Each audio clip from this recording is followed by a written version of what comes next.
tey mooy le 26 mai 2025 heure bi waroon na fekk ñu tëdd parce que si face à face bi nga xam ci lañ jógee di sant yàlla borom bi bu baax alhamdulilahi rabbil alamin bismillah masha allah di ko dénkaat suñu bopp bu baax a baax di ko dénkaat njaboot gi di ko wax ni lépp lu mu dogal si ñun rek neex nañu mu neex ak mu naqari donte ndax dara naqariwu ñu masha allah di leen sant yéen ndax ku santul nit doo gaaw a sant yàlla borom bi di allahumma salli ala sayyidina muhammadin wa sallim di nuyu waa kër Isa ruuhullaahi ibnu Maryam wa sallam di leen nuyu yéen it di nuyu wéy bu baax di nuyu toutes les mamans ak futures mamans yi bonne fête des mères problème am na de gars yi di déggul nag kon dafa xaw a bëri xaj quoi Idaka Amadou yaa ñu ko dugg Lamine Diouf Babel Jaminoua Seck Abdoulaye mon frère Sidi borom Winnipeg Canada waa Canada yëpp Montréal Québec maa ngi leen di nuyu bu baax j'espère que vous allez bien Adita suñu jigéen René Star King Modou Mansour Anne Jukki gars yi maa ngi leen di béggee j'espère que yéen a ngi si jàmm man maa ngi si jàmm jëpp sunu live bi ñaari itam laa ci bëgg développé tey benn bi sax dama ne woon damay xaar ba suba mais benn bi mu yóbbaale beneen mooy face à face sans gis ngeen ko 2STV diggante ama neex ak ñang mu ndaw ak clave bi waaye tamit beneen information bi moo xaw a gën a triste tuuti mooy Ama Baldé parce que Ama Baldé waa Seneweb Senego ak yeneen média dañ ko reprendre pour dire que ni dafa am ay jafe-jafe ak police que il est recherché d'après ñoom lu ñu wax mais on s'est renseigné quand même d'après renseignement bi ça s'est pas bien passé comme ça te ku ñu renseigné aussi ku jege kër yi la d'après ñoom lu ñu wax problème la ak benn jarbaatu Ama Baldé bu dëkk ci kër gi bu tudd Julo waaw am émission yi du si ñun wax dëgg ne ñun bu ñuy def live bi mu ñëwee ba fii sax laay doog yëg ni que dañ ko dagg à 22h parce que tamit bon j'avoue que ni ñoom ils avaient dit que ni on avait continué le face à face bi may jokkoo ak docteur Jules bi may nuyu bu baax a baax moom moo ma ni à 22h la ñu coupé seen émission mais ñun après 22h on a continué à parler kon xam naa ni mën na am gars yi ñu bëgg seetaan ñu koy waxee sax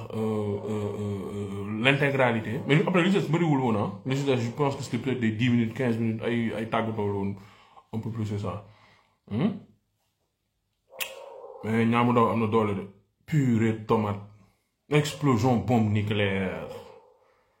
génn naa suma waaye planète Terre dem exosphère suma gars yi bàyyi fi tremblement de terre oh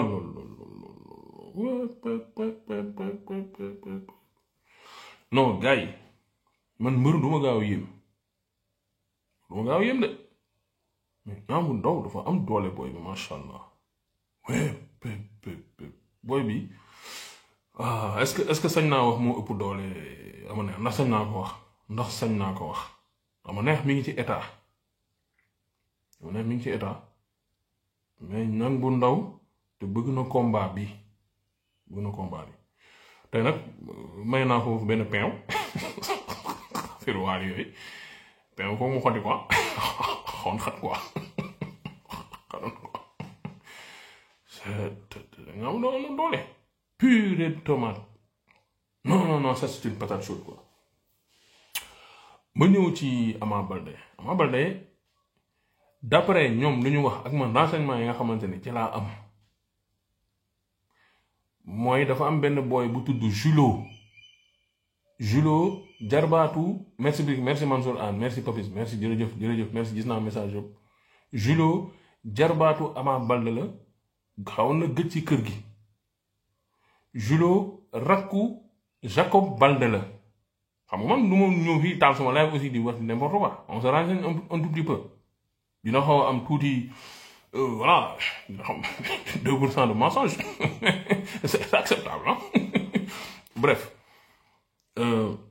Julo dafa amoon problème ak kenn ku nekk ci koñ gi ci affaire scooter parce que ñoom ni média bi wax les Sénégalais ba dugal naa ko léegi nii nee nañ ko booy bi dañ ko jàpp ci affaire agression dañ ko porter plainte pour affaire agression man bi ma renseigné woo dañ ne que boy bi depuis combat bi xaw na yàgg affaire bi yàgg na problème bi dafa yàgg donc affaire moto scooter lañ ko doon toppee police nag comme booy boo dafa porter plainte ci affaire problème moto affaire demee noonu police dem kër ñoom Ama Baldé biñ demee kër ñoom Ama Baldé fekk fa Julo Baldé di doomi Papa Baldé ak rakk ci Jacob Baldé qui n'est plus à présenter ñëpp xam nañ ko Ama mooy seen nijaay wala seen papa mu ndaw si on veut biñ fa ñëwee fekk fa d'après le PV de police man lantinoor la damay jàll rek d'après le PV de police ñu fekk boy bi muy xëcc ay YAMBA loolu la rapport bi wax alors bu ñu ñëwee xëccoonte am foofu ñu dañuy yóbbu boy bi fekk fa Ama Baldé ak Pathé Baldé ci biir kër gi mafia zigéey bi wax naa leen saa yi làmb kuy guddee tëdd doo fekkee dara foog ngay guddee tëdd di teel a yow non biñ fa fekkee Ama Baldé ak Pathé Baldé policiers yi ne dañ ko fay jëlee man je vous dis les faits instant li ma leen di wax mooy man liñ ma nettali ñu ne dañuy jël booy bi yóbbu ko Ama Baldé opposé wu ne booy bi duñ ko fi jëlee parce que policiers yi amuñu mandat bon là moom je pense que ne àdduna bi yëpp xam nañ ne police pour bu ñëw sa kër quel que soit loo mën ci def da nga war a am mandat même suñu kiiwee crime sax mën nañ taxaw sa kër ba 4h 5h du matin am na heure boo nga xam ne police ils n'ont pas le droit de venir chez toi je pense que ne loolu ñu bëri xam nañ ko bi ñu bëggee jël si boy bi ok ñu fekk fa Ama Baldé fekk fa Pathé Baldé ñooñu ne duñ fi Ama Baldé si jëmmi boppam moo wax policier yi na leen soo leen amul mandat d'arrêt doo leen ñëw jël si sama jarbaat bii di Julo Baldé léegi nag mu xaw a am ay karama-ñangang yooyu noonu nag benn policier bi ci la gaañu si loxo loolu bind nañ ko ci PV bi soo leen demee cinéma bi nga ko fekk ak li nga xam dugal naa ko ci Instagram bi policiers yi dem uti ay renfort ñëwaat andi ay yeneen mandat ak ay yeneen convocation mooy seen këyit yooyu rek après bu ñu defee perquisition foofu noonu ci biir kër gi ils ont trouvé 14 cornets de chanvre indien yaakaar naa ni mooy kii bi bagage ak beneen affaire fàtte naa ko ils ont trouvé ça ba pare fekk ñu fa Ama Baldé ak Pathé Baldé parce que ñoom nee nañu dañoo daw man nag encore une fois man xawma lu xew je vous donne juste l'information je donne l'information de toutes les manières nekk li moom il faut que mu am forcément benn dose de voilà yaa ma gën a xam affaire bi noonu la demee ba instant yi ñëw te attention man d'après renseignement yi ma am problème bi samedi la xewul dimanche parce que ñu bëri ñu ngi naan affaire bi tey la xewul tey d'après renseignement yi ma am affaire bi mi ngi xew le samedi le problème Ama Baldé nag gis nañ ko fële ci Pawlish yàggul ok gis nañ ko ci Pawlish yàggul demoon na France temps yee jóge na France ñëw def benn vidéo di malak waaye mëru Grand Yoff bi te mu bañoon bëri rek borom ciseaux yi Zarko ñu koy nuyu bu baax ba Zarko reprendre vidéo mooy bu mu solee verre yi noonu di malak Zarko reprendre vidéo boobu noonu ci TikTokam moom Zarko xam nga Ama Baldé ak Zarko ay gaañ nañu xam nga xam ngeen loolu ou pas bref alors Ama Baldé tamit moom digganteem ak policiers yi mësta neex parce que Ama Baldé il a fait la prison soo leen fàttali ko jàppantewu ni fi ak policier di def face à face su mu juumlee xam ak kan ñu jël si ko ci biir plateau bi man nag mën naa nii xam nga man bu ma nekkee xale ba léegi nii laajte rek laay def mais nag lu may fan du bari wax naa leen am na 2% nag am naa leen 2% c'est normal bi muy bëree ak guy gi jàppante na fi ak policier voilà commentaire sax ñu ngi koy confirmer waa YouTube maa leen nuyu bu baax bu muy bëre ak guy comment ñu koy waxee sax policier jàppoon nañ ko fi mu dem kaso moom ak Bou Siteu ñoo bokkoon chambre bu ñu nekkoon kon xanaa lu may wax am na 2%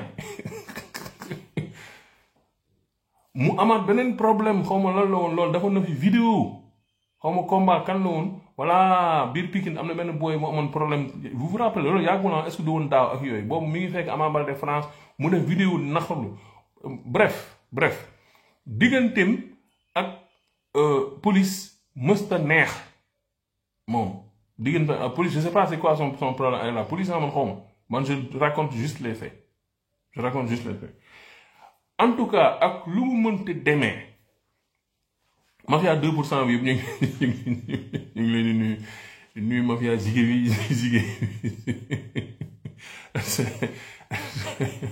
nuyu mafia jigéen bi yëpp ak nu mu mënti demee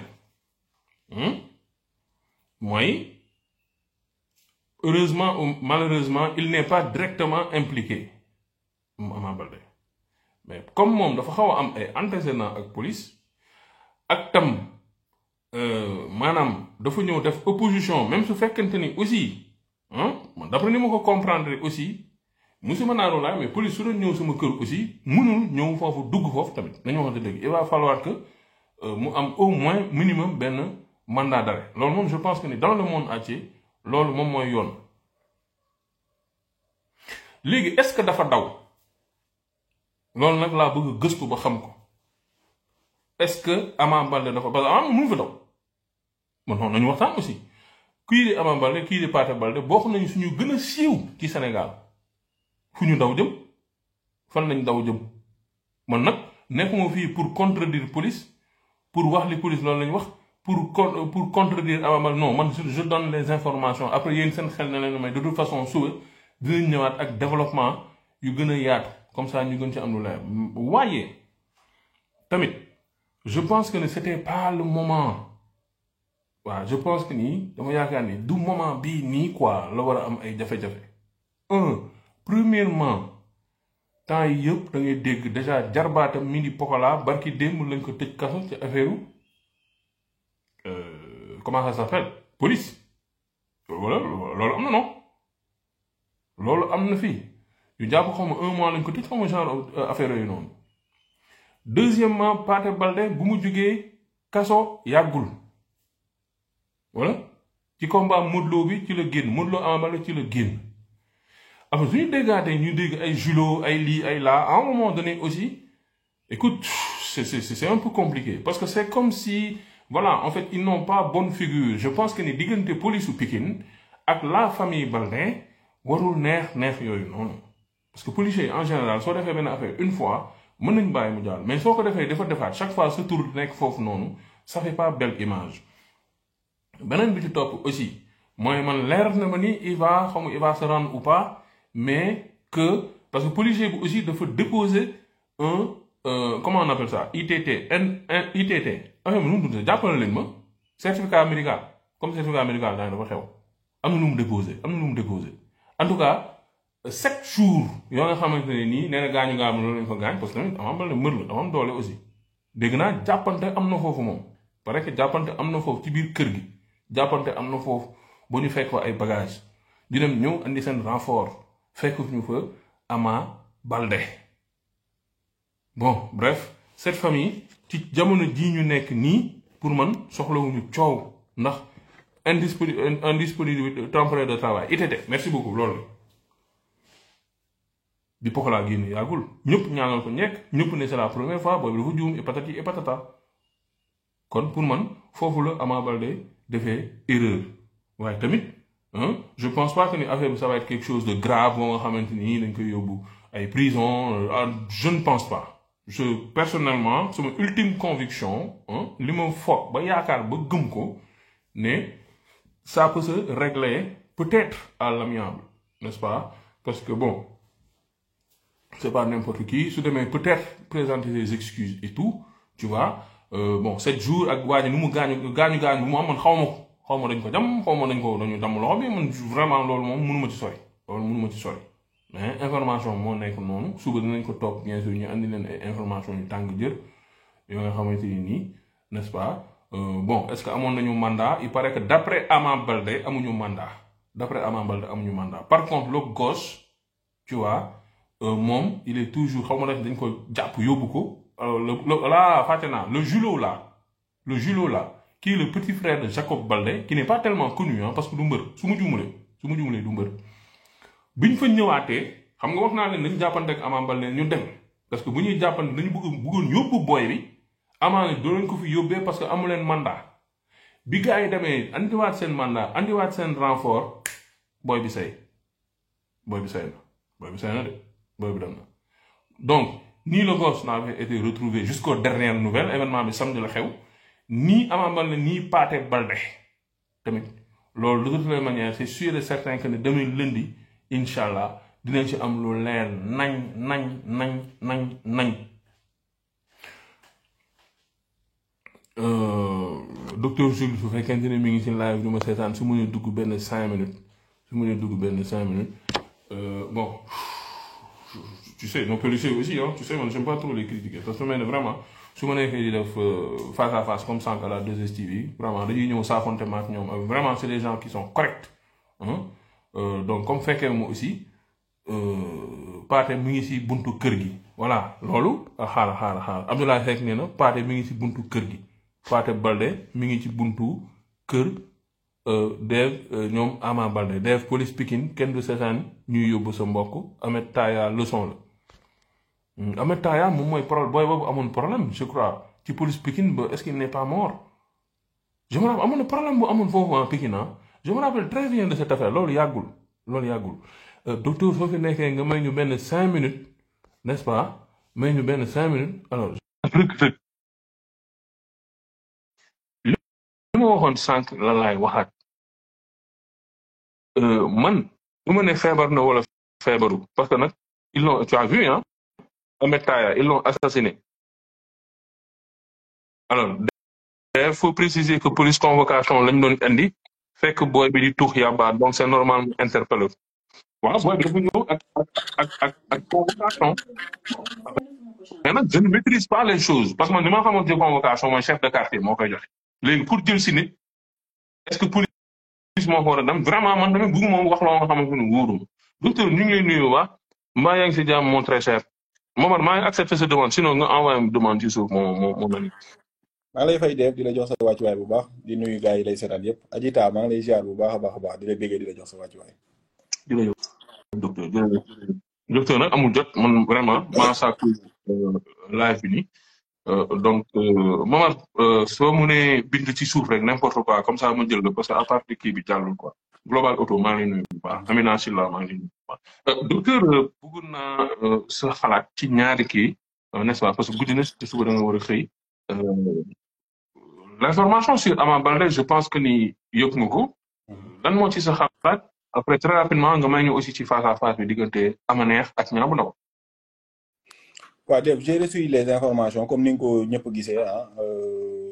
relayées par différents canaux Seneweb Senego pas mal de kii daal gis naa ñu bind ko et puis les accusations sont très graves vraiment très graves même voire même trop même graves voilà donc doy na waar en tout cas doy na waar trop surtout venant d'une célébrité bu toll ne Ama Baldé ak waa këram aussi nu mu demee moom vraiment yéeme na daal waaw yéeme na mais nag su fekkee ne que noonu ñu koy waxee noonu la demee ça risque gros gis naa aussi tamit waa Pikine di wax ne que demeewul noonu ñu demee mais de toute façon si fekkee ne que comme ni ko suma xarit Seck Abdoulaye waxee que la police xaw ma ñoom ñoo kii ñoo été xaw ma dañoo ni ñu ko waxee noonu dafa forcé xaw ma oote très kii de toute façon yooyu yëpp ci kanamu yoon lay leere parce que yoon moom dafa am si dëkk bi léegi de Momar maa ngi lay nuyu bu baax donc yoon moom dafa am si dëkk bi léegi de soo bëggee dégg dëgg man j'invite tout un chacun muy lutteur muy képp ku mënti doon si àdduna bi actuellement nii fii Sénégal toll looy def na nga ko xam te fii man pour man xëccoo ak ki nga xamante ni force de l'ordre la du lu jaadu li jaadu mooy ak lu cas grave demal nga defeere ji ci liñ la wax man pour man violence waru fa am tu comprends police nag bu ñëwee def fenn perquisition mu am mandat de perquisition buñ accès amul kenn ku leen war a barrer la route ak lu mënti xew parce que tenue bi ñu sol moo tax du nit ñi de mais tenue bi ñu sol moo tax donc noonu nag da nga leen di bàyyi ñu def seen liggéey naturellement buñ la waxee kaa ñu dem da ngay jug ngeen dem dëkk bi dafa am yoon léegi nag boo demee nag tu as des relations tu as tout après nag boo demee nga expliquer les faits nga jël sa avocat mu taxawal mu plaider la mais violence boobu noonu nag man vraiment mënoon na cee ñàkk ba policier bi ñuy wax naan daa am certificat médical xaw ma ay affaire demee noonu loolu c'est très grave Dave xam nga en tout cas xaaruñu woon loolu ci benn mbër rawatina koo xamante champion bu toll ne la Ama Baldé ak aussi tamit waa këram bon en tout cas de toute façon si les faits sont relatés comme ni ñu ko waxee ni noonu la demee te comme ni nga ko waxee gars yi parfois duñ sos dañuy yokku ñàkkul am na lu ci am léegi nag on verra d'ici demain incha allahu rabi lan moo ci nar a xew mais de toute façon daal en tout cas ce sont des accusations très voire même trop graves vraiment et je suis désolé si ça se précise encore une fois nar naa nekk lu dara yéeme trop te fii moom xam nga ne dëkk bi kenn mënu koo génn Sénégal 4 points la mënoo wax ba génn siiw bu mu siiw moom wax dëgg na yàlla mënul réer ça de boo bëggee dégg-dëgg parce que ñu ngi koy reprendre voilà donc même boo siiwut deew waaw soo bëggee dégg-dëgg dëkk bi kenn mënu fee génn bu yowoon léegi nag gàcce bu gudd bu gàtt ko gën dem wuy ji jàkkaarloog yoon lu la yoon may nga jël loolu mooy li nga xamante ni moom moo ci nekk parce que du moment où maa ngi dégg Cheikh Abdoulaye qui est un gars très proche de Ama Baldé su waxee ne que police ont été xawma lan dañoo xawoon xawma nu ko waxee moo bi bëgguma utiliser moo bu mu baaxul illégal niñ demee dafa maanaam dañoo dem niñ demee dafa métti kon cela veut dire que dem boobu am na kon cela veut dire que ne loolu yooyu yëpp maanaam am na fa léegi nag en tout cas bu dee daal sama kàddu gi mu ngi koy dégg na teel a ñëw parce que lii nii maanaam délit de fuite bi man li mën nañu ko ci yokkal délit de fuite wala boog nga rawale koo xamante ni police daf koy seet yooyu yëpp dafay nekk ay charge yoo xamante ni supplémentaire lay doon ci sa kaw dossier li ma koy invité daal mooy bu dee lii lu am la ak lu cas bi grave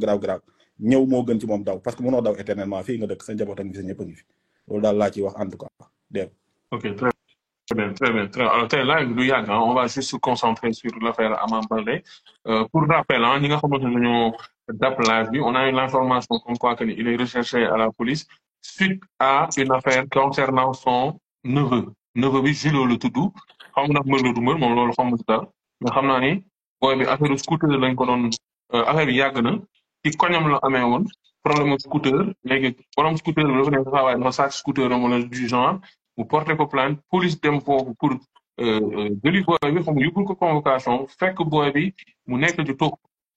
ba nga xamante ne ñu doon a borom xel n'est-ce pas après Ama Baldé ñëw interposé wu ci affaire boobu noonu tamit tu vois bi mu interposé wu na leen il faut que ngeen am mandat d'arrêt pour jël si booy bi Pathé Baldé ko ci taxaw benn policier bi dañ koo gaañ policier bi dem bu ñu demee bu ñu ñëwaatee fekk ñoom Julo daw na fekk ñu fa Ama Baldé n'est-ce pas policier bi ñëw am la nga xamante moom mooy certificat d'entente en tout cas ITT voilà quoi en tout cas indisponibilité de travail pour 7 jours moment dégg nga affaire boobu noonu c'est quand même triste et déplorable surtout que chaque fois mbëri la tout le temps chaque semaine mbër bu bees chaque semaine mbër bu bees en fait c'est quoi le problème finalement en fait bon maa ngi ziar yëpp ñu nekk ci live bi yëpp gis nañ dugg ci live bi xam nga docteur Jules force à toi ñu ngi lay masaw bu baax a baax a baax waaw bon xam nga d'abord il y a un changement de régime bu am en fait tout à fait il faut que les gens comprennent que ni li fi nekkoon nekkatu fi la famille ça bouge pas maa ngi leen di nuyu maa ngi leen di ziar bu baax waaw moo ko la mafia d'abord faut que les gens comprennent que ni y a un régime bu bees bu fi nekk te dafa am benn type de politique bu ñu teg muy jubal ak jubanti donc il faut que ñu tegu ci normes yooyu que ça soit les lutteurs que ku munti nekk artistes yeeg ñëpp dañu war a xam ni dafa am ay normes yu bees yu ñu fi teg pour revenir sur cette affaire bon Siteu ñu ngi koy commencer reprendre mais bon man confirmation bi su ma ko amee ci c'est grâce à Abdoulaye parce que il a dit que perquisition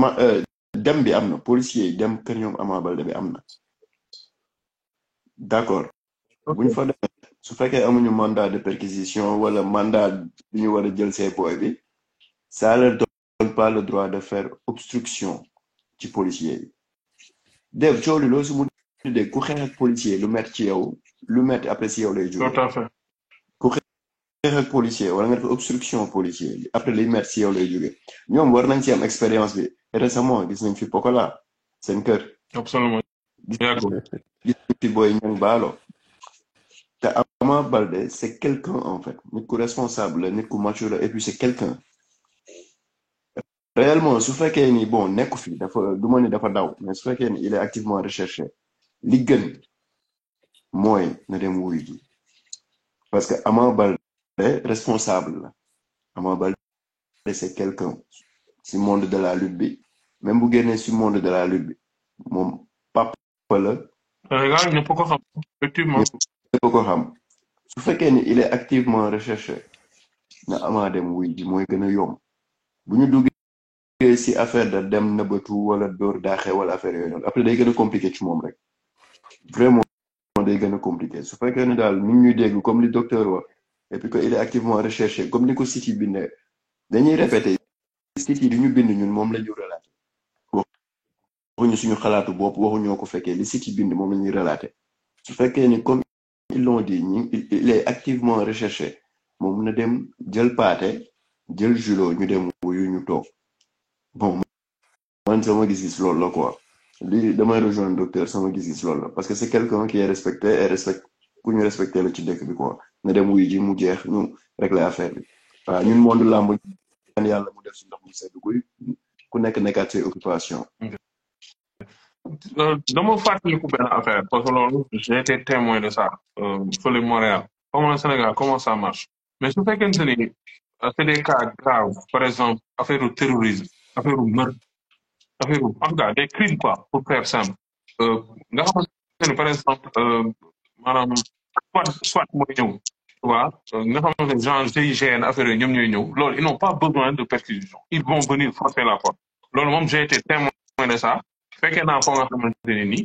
soit dañu ñëw parce que benn boy da doon menacé voisin am ak paaka tu vois Ibrahima bu ma demoon mu ñëw gis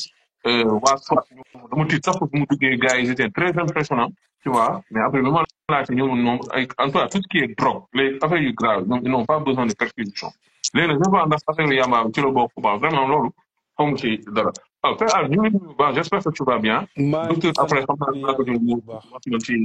ama kii ama neex ak ñang bu ndaw comme ça après moom ñu mën ko libérer ndax dama la ko liggéey incha allah Père j'espère que yaa ngi si jàmm. grâce à Dieu ça va ñu ngi sant yàlla bu baax nag. C'est bien waaw c'est tout très se bien passe c'est très bien bien. tout se passe bien grâce à Dieu.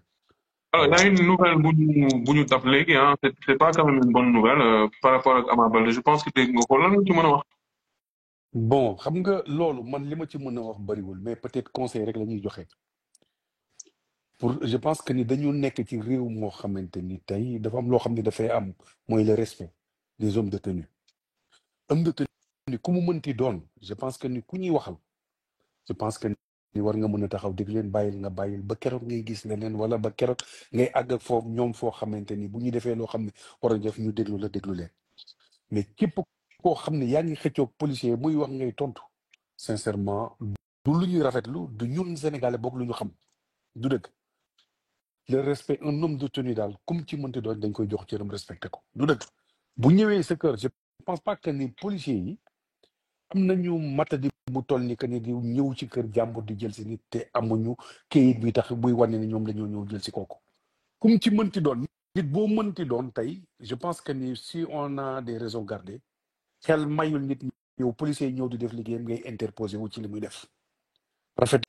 wuñ ko wax képp koo xam ne da nga koy def bàyyi ko parce que la ngay boo koy def lay tooy ci yow lay jógee te adduna du yàgg ba ngay am raison sur un homme de tenue ci interposé ci des violences physiques xëccoog ñoom ni quoi que ce soit non sincèrement loolu moom nañ ko teg ci suuf te képp koo xam ne da nga koy def teg ko ci suuf policier bu la waxee lu mu la war a wax am na foo ko war a mën a dem jooy ji nga dem jooy yi ko foofu mais pas nekk di xuloog moom di xëccoog moom parce que li mu yàq moom la muy defar et sincèrement xale yi tey nag nañu génn ci loolu ba nga xam ne bu ñuy wax ak policiers yi nañu bàyyi policiers yi def seen liggéey ku ci war a dem commissaire la dem boo demee ba foofu dañ lay déglu rek buñ la dégloo boo defee lu tax ñu téye la ñu téye la boo deful lu tax ñu téye la dañ lay téye parce que tey ku ñu yóbbu police am nga droit am nga sa ay droit yoo xamante ni tey jii boo jitee say droit wax dëgg yàlla kenn du la téye foo xamante ni defoo fa dara mais loolu lu jar a bàyyi xel la nit ñi xam ne nag réew la ñu nekk boo xam ne daal policier daal du mbokk du xarit policier daal buñ ci mënti doon respecté la tudd ngeen seq jàmm buñ la waree yóbbu commissariat ñu yóbbu bu dul loolu nga dem uti avocat ñu ñëw taxawal la wala waxal la liñ la war a wax je pense que di nga mën a nekk jàmm ak salaam mais policier daal du ñu digal kenn wala di xelal kenn ngay coow ak ñoom xoloo wala di saaga wala manque de respect sincèrement tu sais même en Europe man mes enfants li ma leen di xamal mooy bis ku ma fi dégg rek policier wax na fi nga tontu wala am nga problème ak policier rek moom bu ma la jàppee dootoo ko defati pourquoi un homme de tenue c'est fait pour être respecté comme tu me dis non il y a des policiers tordus tout ce que tu veux mais c'est fait pour faire respecter c'est la loi bi nag comme on dit la loi moo fi téye ñëpp moo tënk ñëpp personne n'a le choix te comme ni ko docteur waxee ci réew mi ñu toll tey boo gisee rigueur bi nga xam ne tey homme de tenue tey ñoo ngi koy liggéey da ngay xam ne ñii dañoo am ci lu ñu jógee te tey dafa am loo xam tam ñu ngi koy wane mooy dañuy changer seen comportement ci mbedd mi ci tali beeg lu ñuy mënti def da ngay xam ne nag les choses deviennent sévères de plus en plus ñi nga xam ne sax dañ daan dawal oto du am kayit kenn ñemeetu la dawal oto bu amul kayit parce que gars yi duñ la may dara parce que les choses ont changé réew nag bu changé walaay da ngay changé nga ànd ak moom comme ni ñuy wax jubal jubanti te moytu coow histoire Ama Baldé nag c'est un grand garçon magum jëmm la c'est un homme responsable tey fi mu toll ci àdduna kenn waru koo dégg ci ay mi ngi xuloo wala mi ngi interposé ay affaire policier ni quoi que ce soit c'est vraiment pas son rôle su fekkee moo ko def vraiment loolu du rôle am bu ko dem te tam na ci génn beneen bi mooy bu ñu nee dafa daw fii gisuma lu fi jar daw loo mënti def rek dañ koy waxtaane boo waree wuy ji nga dem wuy ji bu boobaa li la yoon may tamit nga jël ko rek parce que nit comme loo boo tooñee tamit am nga ak sa yelleef donc ñëwal ut un avocat ñuy représenté la boo jéggalu nga jéggalu après la vie continue quoi. Très bien. Après la vie continue, si jégalu mu jégalu, j'espère que affaire bi escalade wu. Xam naa ne pour le cas de judo, ça risque d'être beaucoup plus grave. Bon, pour cas wu Ama, j'espère que l'affaire du sori. Mais moi, tout le temps, en fait, on vit avec eux, hein, les policiers. Parce que, voilà, par force, soit de pour dara, ça dégage affaire avec policiers. Parce que policiers, chaque jour, on romb ay policiers. Soit qu'ils sont en faction, soit qu'ils règlent la circulation et tout. Voilà, on a besoin d'un papier, on a besoin de légaliser quelque chose, on a besoin de la police. Tu vois ce que je veux dire? Donc, forcément, dañu am affaire ak ñoom. Donc, il faut pour moi, am benn rapport de bon voisinage. Alors, man, personnellement, pour dire la vérité, gis naa ne police bi côté comportement ils ont beaucoup changé nekkuma nag di leen défendre ni quoi que ce soit gis naa ne bu njëkk ils étaient un peu chauds n'est-ce pas mais léegi je sais pas qu'est-ce qui se passe mais tu sens que ni y a beaucoup plus de négociations et tout n'est-ce pas mais tamit soo tàngee ak ñoom mën nañu ànd tàng ak yow aussi quoi y a des bavures nag yu am le cas Ahmed Taya doo xam lu xew exactement tu vois ku ci nekk sa expérience personnelle ngeen mën a wax des fois des bavures y en a partout dans le monde du Sénégal kese tu vois des fois voilà des fois ay ñi nekk bitim réew dañoo bàyyi ma fen ñooñu souvent problème racisme la ñu gën a am sax profilage ngay romb ak oto bu rafet il t'arrête pour un oui pour un non tu vois surtout si tu es noir. mais Dave loolu ñun loolu dañ koy dund tout le temps mais tu sais les policiers comme je dis des fois dañ lay gis parce que tu es un noir dañ lay arrêter sans raison mais tu sais buñ la arrêté buñ la laajee luñ la laaj nga jox leen yow doo tontoteeg ñoom dara au contraire dañuy dem ba sax nga xam ne dañuy rus dañ la naan demal. Pourquoi? Parce que c'est aussi provocateur. C'est aussi des provocateurs. Ils te parlent mal, mais ils te parlent mal. Pourquoi? C'est des hommes de tenue. Mais bon, soo rentrer dans ce jeu-là, ça veut dire que ni lii tooy ci yow lay jógee mën nañ la ko les motifs lu ñàkk fayda ku koy dindi kenn du ko dindi ça sera comme ça et pas autrement moo tax un homme de tenue daal kum ci mënti doon mën nañoo réew il parle mal mën nañu bañ a ñàkk respecter nit ñi mais lum ci mënti doon rek avoir une raison gardée ne man du ma tontonteeg ñoom sama wax du bëri laaj nga ma kii jox naa la da nga am loo may reprocher d'accord bindal ma boo may bindal nga bindal ma boo dul bimbal ñu la demal jeex na je pense que ni jarul coow jarul histoire parce que coow ak histoire wala polémique bu bëri dafay dem ba dugal la ci loo xam ne sax ba da ngay mujjee dem naan su ma yëgoon du ma ko def et c'est quelque chose daal man je ne conseille à personne toutes les personnes yoo xam ne nag ñu ngi koy def même soo amee dëgg wala tu finis mal parce que policiers yi ils auront toujours raison sur qui que ce soit ku xam homme de tenue nag doo dugg jamais dans ce jeu-là avec eux donc man li may conseil c'est des choses yoo xam ne rek nee naa la c'est des choses yoo xam ne dañ ko dund quoi te dañ koy gis tout le temps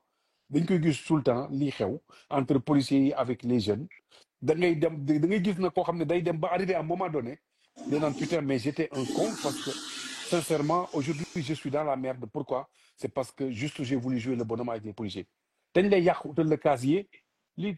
kan mooy am problème di yow après tu as un problème maintenant dans la vie de tous les jours pour trouver du boulot te xam nga ni léegi en Europe je parle même en France pour liggéey bu mu mënti doon il faut casier judiciaire boo amee casier judiciaire doo liggéey est-ce que ça c'est pas un problème donc avec les policiers mieux vaut garder boo amee fierté ak orgueil may placé teg ko fële lu ñu wax ne leen waaw rek yow jeex na et puis c'est tout voilà déet yaakaar moi je naa ne pense que ni que conseil Cheikh Abdoulaye su fekkee ne que mun naa wàcc may la nga jël ko parce que xam naa ne boo moytul mooy ñi gën a am information maa ngi gis muy wax ne que il faut se limiter au fait et tout mais xam naa ne que peut-être mun na ci am information yu ñu non amul docteur donc toogal soo ko bàyyil mënee ma jël aussi bàyyil tamit ma bu wàcc fekkee ne nga jël que ko bàyyil ma bu wàcc fekkee nga ne que jël il est ko pourquoi intéressé aussi tamit nga pourquoi jël ko pas parce que comme on est ci phase ay information lañ toll nga am beaucoup plus d'information comme moom foofu la dëkk te maa ngi gis muy kii peut-être que mun na ci xam lu ñu ci xamul mu expliquer ñu ñun aussi tamit on sera plus parce clair parce que comme moom jegante na ak ñoom et tout que s'il est disponible mu def demande ñu yeggal ko de toute façon loolu on avait même fini ce chapitre dañu doon dugg ci face à face loolu c'était juste à titre informatif voilà n'est-ce pas mais li may wax rek de man pour yokk ko si loolu mooy man daal pour man ki nga xamante ni en général je dis bu ngeen demee ci kanamu yoon lu ci ëpp moom la ñuy gën a déglu ko yow wala boog bu ngeen demee ci kii man pour man il faut agir avec eux en intelligence man benn jour tombé naa si benn seen fii rond-point HLM bi mais dama gis ne que maanaam d'après sama appréciation chauffeur bi dañ ko tooñ mais après moom mu ngi bëgg a exercer mu ngi bëgg a tooñ ñaar bi quoi mu jógi man dama wàcc dem fekk leen foofu noonu j'ai essayé de lui remonter le moral en lui disant d'être intelligent gis nga affaire bi nekkul ne xët-xët la même bu dee yaa am dëgg am na nooy kiyee nooy agiré après da ngay dem ba dootoo mujj am dëgg te yow li la ko ciy fekk moom yow mun na la ci bañ a fekk donc ki la ëpp protection da ngay xam ni ngay demee moom ay intelligence donc côté boobu daal laa ci gën a sensibiliser jëm ci côté boobu quoi voilà. très bien très bien très bien alors docteur dañu lay ñaan 5 minutes rek par rapport au face à face après ñu terminer live bi comme ça Momar aussi Momar am na lu ma ko bëgg laaj par rapport à la face parce que par rapport à la face dañ ko xaw a dominer ci face à face bi boobu ñu ngi bon discussion la docteur gis nga sànq ama neex ak ñaabu ndaw def nañ seen face to face nan nga ko jàngatee ak nan nga ko gisee gis naa tamit ñu doon la ay coup d'épaule yu rëy def boo ma ci mbëri gars yi dañ na kaw te ci làmb ji gis naa gars yi di jaay sama gars yi doole ba sama waa ji doole ba ma nar a jël photo bi départ daal di dem voilà donc nag non ñaabu ndaw ba il est trop fort waa de corona yaa ngi nii en tout cas di la féliciter d'abord xam nga pour un début gis naa ne que tu gères très bien les choses xam nga yaa ngi bon kii bi mi ngi fii ton bi éloquence bi en plus tamit yaa ngi kii daal donc loolu daal lu am solo la maa ngi lay féliciter ainsi que followers yëpp gars yëpp vraiment ñu ngi wax maa ngi jot ay messages yu positifs que ne vraiment Dev mu ngi gérer affaire bi nice donc loolu la ci njëkk a wax d'abord di la féliciter di ñaan yàlla affaire bi gën a ratax incha allah rabbi sama fin daal moo xaw a yàq émission fin bi dafa tàng waaw gars yi doon nañ ko wax nag gars yi dinañ affaire bi dafa serré quoi. Big Pato maa ngi lay jël Big Pato policier moom dina xam affaire de perquisition yi. voilà xam naa docteur après soo waatee rek dinaa ko jël comme ça moom dinañu andil ay leeral Big Pato si tu es disponible incha allah bëgg naa nga dugg. mais un face to face très électrique daal loolu laa si gis quoi face to face bu électrique gis nañ ne que ñaari mbër yi bon ama neex ñaabu ndaw ñëwaat na pour wan ko ne ko ki nga doon bu wax keroog ak kii tey du benn te yow mii yaa ma ko confirmé ne nga ma ñaabu ndaw ñàbb la def saa yi nag nee na ko daan naan ay maam boy. am na doole. voilà léegi rek saa ndax dafa naan Seydina Mohamed laa lay wax man mbir du ma gaaw a yéem. wallaahi non booy bi xoolal neer la def. non booy doo gis trace de graisse. de tout en bas macha allah catuuma ko. de tout en bas il est musclé de partout macha allah. mais xale la ñaabu ndaw normalement bu liggéey kenn waru ko téye dafa am doole donc nag macha allah mais nag mi ngi am koo xamante ni dafa mel ni moom mi ngi koy commencé jàng loolu bëgg naa ko. le fait que muy lire façon bi ama neex di naxee ay adversaire am donc loolu gis naa ne mi ngi ci loolu te loolu moo war a nekk rôle am effectivement donc nag na ci gën a bàyyi xel rek te xam ne que maanaam am na adversaire bu redoutable le claf qui se dessine claf bi daanaka booy xool xaw naa leer instant bii nii xaw naa leer daanaka benn côté bi xam nañ déjà finaliste yi presque beneen côté bi aussi tamit moo gën a leerati kon nag yaakaar naa ne am na ñoo xam ne dañuy ñëw pour sauver l'honneur am na ñoo xamante ni dañuy ñëw pour indi seen confirmation mais de toute façon yaakaar naa ne ak Gaston Production dina gën a neex incha allah rabi ci prochain face to face bi ñu ngi ñaan yàlla Boy Niang ak Reug Reug bokk ci pourquoi pas Reug Reug lu nekk mën na xew en tout cas Gaston Production continue de croire que ne seen combat ñoom day am léegi nag jusqu'à preuve du contraire en tout cas Dave maa ngi lay remercier di la nuyu bu baax a baax xam nga ne damaa xaw a daggale yaa ma gën a xam mais nag li juba jeexul jugu fa maa ngi nuyu grand ale bu baax di kontaan moom daf moo appel normal ma ne ko saa xanaa da ngaa nekk ci dëkk bi mu ne ma non mu ne ma li xew nii kenn du ci woote ay WhatsApp quoi appel normal la ñuy woote bàyyi fële quoi de façon def di remercier ñëpp encore une fois vraiment je ne cesserai de le dire gars yi moom ay borom baax lañ quoi c'est une famille et encore une fois c'est une famille te yëg naa ko quoi vraiment merci beaucoup encore une fois. jërëjëf jaajëf jërëjëf Chine docteur Dina jaajëf jërëjëf Chine nu ñu ko woon tey parce qu'il est très fatigué man sax maa sàkk comme ça mu ñëw may ñu si tuuti ci li nga xam ne mooy xam-xamam Momar ñu ngi lay nuyu bu baax Momar mbaa yaa ngi si jàmm mon très cher Alain. waaw ñu ngi sant bu baax a baax a baax maa ngi nuyu Alain moom Alain moom dañuy sànni xeer rek. non c'est que Dev may Dev wax ma yaa tribunal bi. waaw. non moom mooy roi des arènes kulun haay salaamaaleykum. baal leen ma de. non non am Dev problème Dev damay jot Dev rek ma doon nuyoo quoi. dafa mel ni da nga jàpp Big Pato de non fi mu non toogee garaaw woon garaaw that's fine non gars yi maa ngi baax. am na lu leerul ne ay sànday la ñuy dégg foofu de non damay de attention man taalibe laa foo dem dafa am yaay am fa bàjjen am fa nijaay non man askan wi la maay mbër askan wi fu ma dem dafa am yaay am fa bàjjen kenn du ma rey des. policier bi mu ngi justifié wu de kenn du ma rey des dégg nga ma de fu ma dem dafa am ndey am fa baay am fa bàjjen li ma sama yore fu ma dem da lay yore. Alain policier bi léegi dafa dóor ay treize. waaye policier bi de le toog yëpp yow Man, now I'm a Canada. I'm from USA now. Yeah. What are you talking about? Now I'm from here. Don't tell me about one of it, Senegal. bi bokkatul ak policier bi ñu xamoon de non Alain journée bi tey neex na Big Pato ñëw na dóor ay treize face yu may ñu peew. Non, mais Dev bi Dev waaw mayoon tey na moom ko man Dev xam nga ñun ay nitu média lañ. te bu ñu média ak marketing ak communication farfaaf da ngay dugal benn affaire gars yi wax ci. parce que létt yi nii ba ma koy njëkk a dugal ay kaf la mais dama ko dugal am ñoom ñu ngi ciy wax. Dev parfois bu jékki-jékki benn affaire gars yi wax ci loolu sax wax ci weer yi.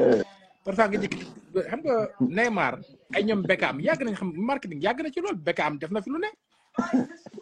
gis nañ fi Messi. léegi Pato. waaw. maa ngi lay nuyu ba gis naa ne temps da ngay golf Buzz maa ngi gis kii bi Buzz su fekkente ne am na ko libéré rek PDG bi di nga dugg incha allah keroog xaw na ma teg ci fii ci laaj même la ma wax. daa ma dama dégg ngeen doon wax percussion ngeen doon wax damay dugg sànq ay percussion ngeen doon wax. vas-y Dev vas-y wax ak Big Pato. ok alors Pato voilà parce que ñun xamoon na gis nga affaire Ama Baldé bi bon gars yi on était un peu confus ndax policier am na droit bon dafa affaire bi je pense jarul su jaree ma ñëwaat ci mbir yi comme ça man nettali la ko wala nettaliwaat la ko waxal ma ko ñëw nañ sax daal tuuti benn waaye bu tudd Julo di nekk jarbaatu Ama Baldé ndax waa ji dañ ko doon tuumaal affaire agression ak sàccum scooter bu ñu ñëwee foofu bon après ils sont venus bëgg jël si booy bi fekk booy bi mu nekk si ay bagages am quoi alors léegi bu ko bëggee jël si Ama Baldé nga leen kii balaa ngeen fi jël si il faut ngeen am mandat d'arrêt n'est-ce pas wala boog ñu koy wax kii boobu daal kii nu mu tudd encore bref. mandat d'arrêt dafa am mandat d'arrêt ak mandat d'amener. voilà. ok. mandat d'arrêt ak mandat d'amener. ok bon alors xaw ma convocation la ou pas mais ñu Ama Baldé il s'est interposé ba jàppanteeg benn policier moom ak Pathé Baldé alors policiers ils sont partis ñëw ak renfort waaye fekk nañu moom Julo booy bu ñu doon wër daw na Ama Baldé ak kii d'après lu Sénégal wax fekk ñu ko foofu est-ce que police am na droit ñëw kër nit def perquisition wala boog jël si nit parce que dafa am convocation plainte. bon perquisition moom li koy waral mooy ñuy wër dara soxla preuve perquisition magistrat mën na jox la instruction comme mën nañ police mën na ko def sans perquisition par exemple boo ñëwee ci loi Sénégal entre article loi pénale article 48 ak 51 soo juumul après dinaa vérifier ci en matière de flagrant délit ak code enquête préliminaire aussi am na à 68 ak ma xool entre 68 ak 3 yooyu daal CCP li may wax ne naa ko vérifier parce que cours yi ma jàngoon ni yàgg la quoi mais li may wax ni après c'est vérifiable sax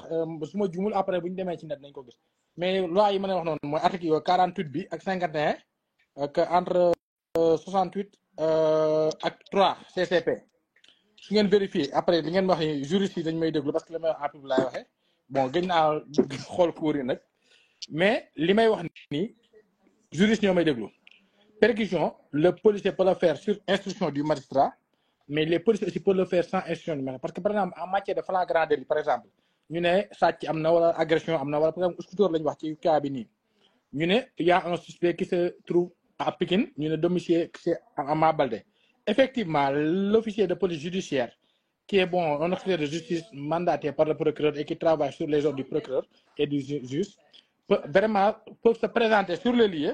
pour des nécessités d'enquête pour regrouper des preuves et des traces et des indices par exemple bu ñu nee Dev ak Big Pato par exemple ak Alain ñoo àndoon ak sama frère bi nu mu tudd ñu ji ñi par exemple ñu ne on a braqué une banque par exemple ñu ne y a une somme de 100 millions qui a été xam nga ñu ne xalaatee ni ñun am nañ benn récepteur wala am fa lañ koy dénk effectivement pour am preuve yi les policiers peuvent se déporter sur les lieux pour regrouper le maximum de preuves et traces pour présenter un rapport au procureur bien au juge loolu mooy waral perquisition mën na nekk ci magasin mën na nekk ci kër mën na nekk même à l'océan mën na nekk dans un lieu juste indiqué par rapport aux informations reçues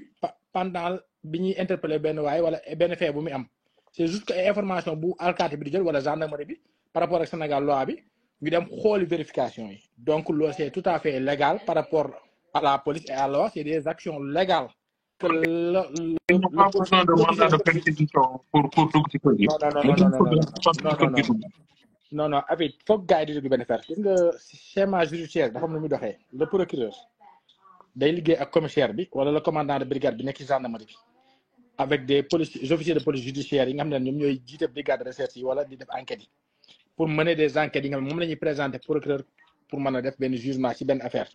donc tey bu ñu nee infraction am na Ouest Foire par exemple xam nañu gendarmerie Foire moo nekk Ouest Foire waaw wala déet donc l'officier de police judiciaire bi nga xam ne mu ngi gendarmerie Foire par exemple tey kooku noonu bu amee enquête effectivement mën na ñëw ba sama kër def perquisition man sama rappel am na benn affaire bu amoon général Moussa Fall jox benn institution benn adjudant mu convoqué moom ma dem secteur si wuy ma parce que bon ñaar moom soit dañ may wuy ma dem mujj wala ma ñu ñëw sama kër quand il y a une information qui est donnée par rapport à une affaire donc effectivement policiers yi mënuñu tëdd dina la pour xam la xew lépp ils peuvent se déployer sur les lieux que ce soit aux États-Unis en France partout dans le monde c'est des choses qui existent c'est par rapport à la loi c'est juste pour permettre de mettre la lumière sur des faits mais sur une infraction pour qualifier l'infraction d'abord pour xam ndax lii ban nature la lan moo ko waral ak lan dañ ci def par exemple on a parlé de quoi scooter ñëpp xam nañu scooter nit ki bu ko agent scooter gars yi dañ koy sàcc soit ñu jaay ko wala ñu tas ko te ki sàcc agent day liggéey ku ñu naan receleur mais man nga sàcc sax nga yóbbu kër receleur man je me rappelle am na benn société bu doon liggéey bu doon def kii dañuy def sécurité ci affaire moto yi oto yi mais man dama naan ñëw ñu jox ma information ma xam ni fii la nekk am na benn jour je me rappelle yaraax kii nu mu tuddati fii ñu jaayee nag yi forage terrasse. Terrasse effectivement mën naa mos naa nag waa di gars yi tracé benn affaire mais bi ñu expo malheureusement ay 4 heures du matin lañu fi egsi mais gars yi dañuy obligé taxaw foofu xaw ba 5 heures pour heure légale pour mën a précéder ak kii bi effectivement. mais am na heure boo nga xamante ni police amul droit dugg sa kër quoi. dafa am yaa ce qu'on appelle l'heure légale li may wax nii il y a des gens qui sont bien instruits 5 heures du matin la commencé ba 21 heures 5 heures du matin ba 21 heures boobu gars yi am nañ droit effectivement dugg si kër wala fenn pour def seen liggéey mais à part loolu li tax ñu mën a dugg ci kër au delà de 21 heures il faut que procureur wala magistrat instructeur bi joxe ordre maanaam mu joxe des dérogations mi ngi mel par exemple nga ni garde de vue c'est 48 heures au delà des 48 heures boo garde waat ni kii après nag am na fu mu toll nag la loi nag da lay wax ni kii nag amatoo droit téye ko so procureur rek moo mën a jël dugal foofu ñun effectivement prolongation de garde bi donc en matière voilà donc li may wax rek loi méttiwul loi interprétation de la loi méttiwul gis nga loi boo ko jàngee nga téglu rek di nga xam ni ngay doxale dégg la laaj loi dégg Alain mi ngi may dégg yaa ngi may dégg Alain dégg ñu ko de son am dafa coupé mais mi ngi ñu dégg mais moom man mi ngi dégg ñu Dev Sénégal xam nga la moo ñu sonal parfois émotion la ñuy doxee ba ci infraction parfois damay dégg gars yi duñ comprendre entre crime délit ak petite infraction xam nga infraction yu ndaw yi nga ne mooy de contravention yu ndaw yi bokkul ak fi ñu ne dañoo rey nit wala bokkuñ ne fi ñu ne kii dafa détourné yooyu comprendre nga donc infraction bu ne xam nga tey policier bi taxaw circulation par exemple jàpp nit ki yoru permis kooku am na compliqué wul bokkul ak moto bi ñu sàcc ñu ne xamuñ moto bi fa lañ ko denc kañ lañ ko sàcc ndax groupe moo ko sàcc association de malfaiteurs la wala ndax benn nit la donc infraction gis day am laaj day am lu muy laaj quoi. dégguñu la Alain. sama àq moo ko dal sama àq moo ko dal dama la doon. am na airport yu mu sol la quoi. sama àq moo ko dal damaa ñëw fii mooy article bii nii. code de procédure pénale. le gars il m'a convaincu voilà. l'article 68. voilà alhamdulilah rabbil alamin donc ok. Le consentement est obligatoire et doit se faire. Obligatoire. obligatoire heureusement gis nga may wax article man xam nga li may wax ni jàng naa ko yàgg quoi mais non effectivement Ama Baldé def na erreur moom c'est un citoyen sénégalais mi nga xam ne loi du Sénégal moo ko tënk carte d'identité sénégalais lay dox ak passeport sénégalais moom bu police ñëwee këram en tant que citoyen il doit coopérer parce que li mu def nii dafa refuser loi mu def liggéeyam mi ngi mel ni moom par exemple moom s'il était victime par exemple moom mu dem porte plainte mu ne damay sàcc moto wala moto moom est-ce que waa police bu ñu demee tey bëgg a def seen liggéey kooku bañ est-ce que moom dina am solution donc il faut que les gens aussi ñuy waxante dëgg quoi Ama Baldé moom loolu waru ci woon dugg parce que moom Ama Baldé amoon na fi ay coow lu bëri ak police jaar na kaso am na problème ak ci làmb yaa ngi dégg moom porteur de voix la moom en bonne foi même bu dara amul sax moom waroon na bàyyi waa police ñu def seen liggéey mu coopérer ak ñoom ah man de diw la sama jarbaat la wala sama mbokk la def leen seen liggéey moom en tant que porteur de voix mais il devait pas se permettre muy refuser wala muy résister parce que li résistance la refus d'obtempérer la là aussi ça aggrave l'infraction parce que dañuy mel ni voilà faute la bi nga mel da ngay couvrir sàcc bi tey du ma la ko nëbbu tey man je suis agent de police tey bu police ñëwoon sama kër sama liggéey te amoo droit ma couvrir ku nekk sama kër parce que police mi ngi def enquête même bu dee policier la damay bàyyi police wala daan def seen liggéey bu ñu ko gisee du warul gis après on va trouver certains un avocat qui trouver des arguments mais je peux pas m'opposer à une action judiciaire légale menée par des officiers de justice qui sont des policiers ou bien des gendarmes qui travaillent au nom de la loi loolu moom erreur la quoi waruñu ko dégg di ko def vraiment te boo gisee li may wax rek chaque jour nañuy xool ni ñu doxalee di xam suñu taxawaay ak nan la ñuy respecté parce que ñun ñëpp a ci yem tey Buzz mi par exemple dafa yor seen YouTube am tey su ma dugaloon benn vidéo bi nga xam Buzz moo ko moom bu demee cybersécurité ne Big Pato policier dafa dugal seen boo xam ne man maa ko moom effectivement dañ may woo convoqué ma dal dama temps rek benn booy mooy ki mandi woon noonu. Est-ce qu'on a besoin du consentement c'est-à-dire Buzz ñu ngi lay nuyu Lex maa ngi lay jël si Pato kii moom ak Pato mën a parce que il faut mu waxtaan tuuti ci yëngal bi attention Dave. waaw. Big Pato moo ñu ko dugal ci kii auto police moo dugal sama copain Big Pato moo ko njëkk a ramas. yàlla ni Jumbo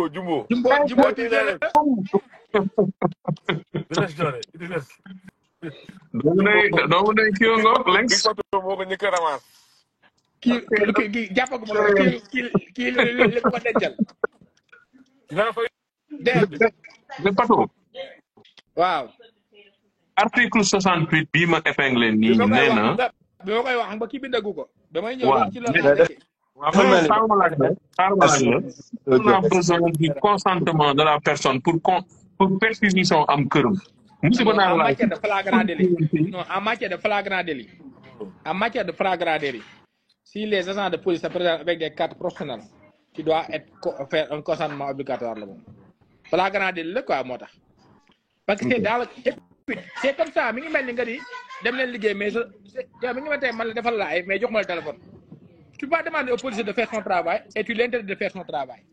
perquisition c'est pour permettre de collecter des informations des preuves et des traces pour am benn rapport ba présenter pour mën a impliquer nit ki. Il faut obligatoirement la présence. comprendre tey muy man muy yow bu policier bi wala gendarme présenter suñu kër wan ñu benn carte présenté wu au nom de la loi ci heure bu légal moom effectivement bu la waxee li muy def rek yow defal en tant que citoyen consentiral yow Canada nga nekk wala États-Unis à n'importe quel moment police day ñëw fëgg sa kër pour benn objectif mais en tant que citoyen bonne fois du ñëw dugg noonu bu ñu ñëwee dañuy présenter l'espace permanent du produit. heure légale dafa am heure légale mooy entre 5 et 20 heures bu waa ji présenté ci heure légale présenté wu ak carte professionnelle surtout un groupe de policiers mais yow en tant que citoyen am nga lay ragal bàyyi la ñuy def seen liggéey. tout à fait. mais bu dee par exemple en matière de convocation gis naa kii de le poser sur le lieu benn affaire am na convocation ñaar mooy tax police yóbbu ko mooy ñu dem ci chef de quartier bi waa ji mënuñ ko jot wala ñu dem waa ji bañ ko jot parce que parfois da ngay jox convocation li mun na sama yoon nekk dama bëgg fàttali benn affaire balaa may jël moment Beuz ak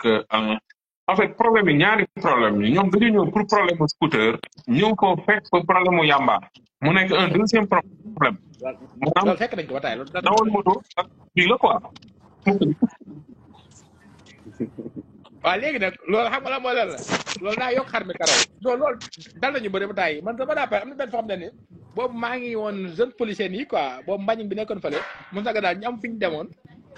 moom mu am ku fay li mu fay dem mu dem fekkaat fa leneen loolu mooy coow ci kaw coow xam nga ñoom moto moo leen fa yóbbuwoon ñu fekkaat fa leneen loolu moom beneen problème lay dem mooy li ma la yokk xar mi karaw yow par exemple am na lu gënoon yomb pourtant policier bi ñu ñëwee boo leen comparé woon ak ñoom am nañu demee si ñoom mën nañoo yem ci la rek mais peut-être que bañ boobu mooy tax leneen feeñ